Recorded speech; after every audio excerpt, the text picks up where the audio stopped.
Right. It was good to hear Brian joining you guys again. He had sound advice as always, and I'm glad to see he's sided on the right side of the pizza debate. A debate would say that we're discussing and someone could win, but I've already won. I have one for you guys again, if that's good with you. As always, it is. I picked up a side hustle as an Uber Eats driver recently, and it's really crappy money for being out so late some nights. I have this one regular customer who seems to be a dude living by himself, and we have some chats about films and TV shows quite often when I drop off his food. I kind of wanted to see if he'd be up for going for a pint or something without seeming like I'm a serial killer, or even less that I'm gay for him. I'm happily in a long-term relationship. I'm just short of friends nowadays, and he seems like my type of dude to hang out with. Is it overstepping the mark professionally, and how should I approach it if I was to ask? I don't know how professional you need to be as an Uber driver. I wouldn't worry about that side of it, to be honest. Yeah, Uber drive, any like Uber Eats. Oh no, it is right. Uber Eats, yeah. Just Eat. They're all just normal people, right? It's not like a taxi. Taxi driver's a bit more of a. You're not representing the firm.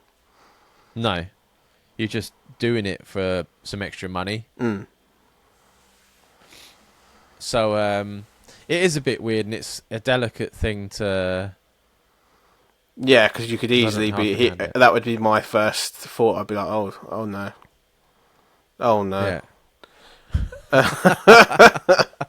I think though, like if you've been round there quite a few times and you've spoke to him and he's quite happy to stand there to speak to you, that's the difference. Like if you had gone up there and be like, oh, I like this guy, do you want to go for a drink? That's a bit of like a pickup. Yeah, you know what I mean, but if like say because you use Uber drive like Uber stuff a lot, don't you? Yeah. Like if you had like a regular guy and you knew his name and stuff like that, it wouldn't be. There's a difference in it. Yeah, during the pandemic, we had a regular Ocado driver, like delivering our weekly shop. Yeah, and I used to chat to him quite a bit, and we used to smoke outside the front because I was still smoking. But that was because I didn't see anyone for 4 weeks at a time. Just abusing his friendship. And then he just stopped doing that drop, assuming he got another job or something, and. Never heard from him again. But yeah, if you've opened up a certain level of communication, I suppose it's alright. Another thing that you could possibly reach out, which is a little bit less intrusive at first, is if he sees if he's like he games and plays certain games. Say if he's like into his Call of Duty or whatever, and if you are as well, then you can ask for his gamer tag on whatever he plays, and then like kind of go that way first, as like a little soft touch, soft step. Sorry. Go a different direction with that. Where did you think? I thought you were going to be like, if you know what he looks like, then you could find him on Facebook and then just add him. I'm like, no, that's serial killer shit. I've probably done that when I'm drunk about people that I barely met. And then the message would be like, hi, I'm your Uber Eats driver. Just in case you wanted something later at night, this is my personal contact information. I'll be happy to pick it up for you.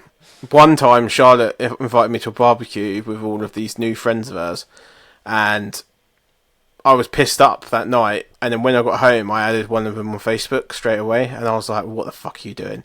Woke up the next day, I was like, "Yeah, I hate that." Yeah, I was like, "What are you doing?" I've never added someone in the last 10 years. I've never added someone on Facebook. Yeah, and I added one person that I met for 4 hours at a barbecue. Dickhead. I remember there's a guy we used to hang out with. We've mentioned him quite a lot. We were going to a concert, and there was a guy that we hang out with, and I was like, before we go meet this guy, I was like, just to let you know, as soon as you speak to him, he's going to want to add you on Facebook. Oh yeah, he did, didn't he? As well. Yeah, and we were walking along through the train station after the train journey, and he turned around and he was like, Dan, he just tried to add me on Facebook. I'm like, do not accept it. Just fucking just pretend you didn't see it or delete it. Just don't do it. Was it? It wasn't you, was it? Was it? Yeah. Was it you? Yeah. That I said to him about it. Yeah. Fucking hell, I thought it was someone else. Yeah, no, it must have been when you first got into when I first met the friendship group. Yeah, when you first introduced me to everyone, you was like, "Be careful, he's going to add you." And I was like, "There's no way he's gonna add me." And then next day he added me. Where were we going? I can't remember. I'm sure we were in London or something. Yeah, that was the day. That was the same day me and you fell asleep during watching Saw. Do you remember? In the cinema, not Saw, Silent Hill. We did a whole day in London. We went to like that geek shop. I can't remember what it's called. Forbidden Planet. And that. Then we had a few drinks around London and come back, and then we decided it'd be a good idea while we were playing pool that we'd go and watch a 3 hour horror film while we were pissed up. And as soon as we sat down, we both fell asleep. Still good.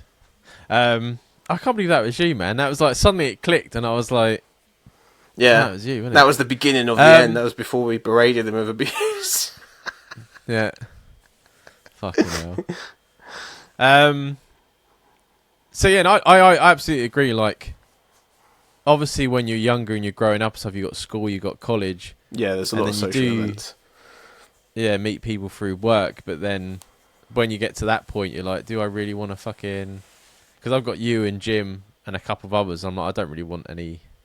It's that thing of like me, you, and all that have built up trust. Mm. I know I can trust you. I know, and all this stuff. Like when you meet new people, you've got to. How much do I trust them with? Are they worth my time spent? You know what I mean? So it's a bit like of a gamble. But no, I don't think so. I think if I knew you by name, or like I knew you, like you come to my door and I'd be like, oh, hey man, how you doing? Mm. That shows a bit more like, you know what I mean? I know who you are. Yeah. It's not like you've come to the door and it's fucking... So you just do it. He's not going to not order Uber Eats because you've asked him out for a pint. No, exactly. Just don't word it like, oh, do you fancy coming for a drink sometime? Just word it a bit differently. Yeah, do you want to go for a pint? Yeah. That's more of a laddie thing to say, innit? Do you want to go for a pint? Or be like, I'm not gay, even though you're quite an attractive male. Would you like to go for a drink? I'd be like, mate, he's gay, he's going to rape me, man. That's why if you said that to me. You can say to him, do you listen to podcasts? And he's like, yeah. And I'll be like, right. Episode 75 of Two Men No Hope. Yeah, you should give it a go. See what it is. And then this guy, right? This is a message to you. Do you want to go for a pint with the listener? I mean, no pressure or anything. There you go. There you go. Done. Yeah. We could even for a small fee, we could do a video for you.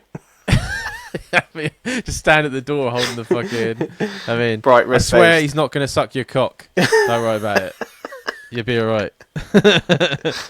Unless you like that. I mean, that could be added onto the bill. It's fine. Yeah, no, it's hard to meet people and stuff like that. Like I say, if you know his name and he does seem generally interested and happy to see you, then just do it, man. What are you going to lose? For sure. Yeah. The call for food delivery is way stronger than you making a tit of yourself. I'll tell you that much. Exactly, and he might appreciate it anyway. You don't know what his situation is. Like that Domino's delivery guy that I was standing there burning the bottom of my fingers, holding onto this pizza, he just kept going. Like, I still ordered a Domino's again. Yeah. Even at the risk of seeing that fella. So you'd be okay.